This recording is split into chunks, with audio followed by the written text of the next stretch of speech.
Mga higala, mga kauban ako mga mag-uuma, mayong adlaw na po sa inyong tanan. Welcome sa tohang lain na po nga episode sa tong vlog, ang pag-harvest o pinakamahal nga honeybee sa Pilipinas. Kining gitawag og stainless bee sa ato nga mga pinulungan sa Bisaya nga kiwot. Kining kiwot or stainless bee dili ni basta-basta nga pagproseso sa pag splitting. Kini ako nakatunan ako ni kay Bro June Palingkod, kay diri si Bro June Palingkod pag splitting. So nag-try ko og split, kung mo success gani ini bot pasabot nga sakto gyud akong pag splitting. Kini nga maong colony gitawag ni siya og strong colony na gyud ni siya kaayo. Tanawa, nakita ninyo mga higala. So mao na ni ang atong sud sa atong stainless bee. Daghan na kayog honey, hapit naman ni usal kilo na mo nga gi-harvest ani mga higala. Kini siya mao ni ang atong unang proseso na, of course, nagitay box. Kining box na to dapat ato butangan og colony.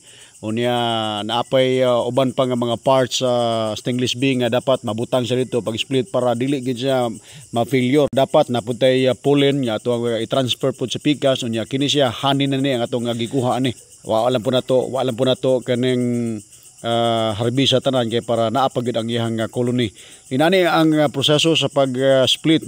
Ako ning nakatunan once again kay June Palingkod diha sa Batuan kanang John Palingkod Farm da sa may munisipyo sa Batuan. Okay, so mo ni ang honey. So medyo lami jud kay ni siya mga higala. Alang sa kasayuran sa tanan katong mga wa pa kahibaw kining honey or stainless bee mo range ni siya kining colony pa lang daan na ni mga higala. Mo range na ni og 3,500 to 4,000. Pwede mo makapalit po diri sa Kukilian Integrated Farm. Naapo dito sa Julits Eco Farm. Mao gyud ni usa sa mga nanguna na to sa atong stainless bee, si Bro Julit. Mao ni ang atohang honey so sa atohang stainless bee colony. Daghan-daghan jud kay ni among na-harvest karon kay mga more than 6 months na ni. Alang pod sa mga kasayuran sa tanan, labi na gyud tong mga wa pa kaila gud sa ning stainless bee. Kining stainless bee gud mga higala, kung imo ning paliton karon sa merkado, ang baligya gud karon sa mga farmers ani, ang usa ka litro kon 1,000 ml is mo range na siya og 2,000, 1,500 to 2,000 per liter. Mao ni ang usa sa mga pinakamahal nga kiwot or stainless bee sa Pilipinas mga higala, o pinakamahal nga honey sa Pilipinas. Tungod kay dili ni basta-basta ang pag-culture na ini. Dili ni para sa ubang mga kiwot nga nakita na ninyo sa inyong mga bahay o diha baga sa mga lasang. Unya mao ni usa sa mga number 1 pollinator. Mao kun na mo yung mga farm. Unya kining inyo nakita karon, kining gitawag nila og siromen. Mao ni usa sa mga dapat ibutan nato sa buho. Ang buho pud ani mga higala, hindi pud kay santong daggo kayo. Ang purpose nato nga anong gibutangan nato nag siromen kay para pud dili gyud manghawa ang imong bee. Unya maka-protection pud siya sa mga lizard ato mga tiki, kay mao man usa sa mga muso din ha kanang mga mamang. Mao na nga kinahanglan gyud na sa butangan nimo na og siromen para pud ang pag-transfer po nimo ng maong box kini nga naa na colony nga atong gi-split sa mother colony, dili po siya manghawa ang stainless bee.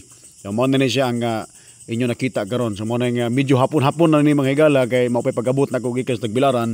So nagkaunahuna ko kapag split. Kay mo ni ang usa sa mga strong colony nako dinhi sa Kukilian Integrated Farm nga atong gi-split. Mga naka-harvest na mi ani kausa nya karon ikaduha na namong harvest. So mga more than 6 months na ni siya kay pag-harvest mo gud sa maong stainless bee mulanat siya mga 4 to 6 months. So inyo nakita karon mo ni ako ang Paris na iya nagipangsa kining honey. So medyo ubay-ubay gining mo na harvest na mo, no? Duha ka 330 ml. So kanang 330 ml mo range na siya mga higala from 800 to 900 pesos ang usa ka 330 ml.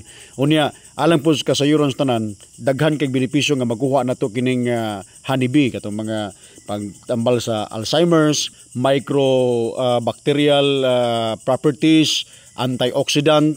So daghan kay ka makuha, even ma-research ka sa Google mga higala. So mao ni ang atong na harvest karon. So amo nang gipang screen. So kining ang honey ani makaon pag nimo. So far mga higala, usa sa mga pinakalami nga honey nga ako natilawan kining stainless bee. Dili isa kayo tamis, dili pug kayo sa ingon aslom, tama ra yun siya kayo. Unya daghan kay ning mga bitamina nga magkuha labi na gitong mga bata ninyo nga dili magsakit-sakit mga higala, dapat mo painom mo sa kining stainless bee. So again, mao ni ang atong proseso sa pag-harvest og stingless bee dinhi sa Coquilla Integrated Farm. Daghang salamat sa inyong pagtan-aw mga higala.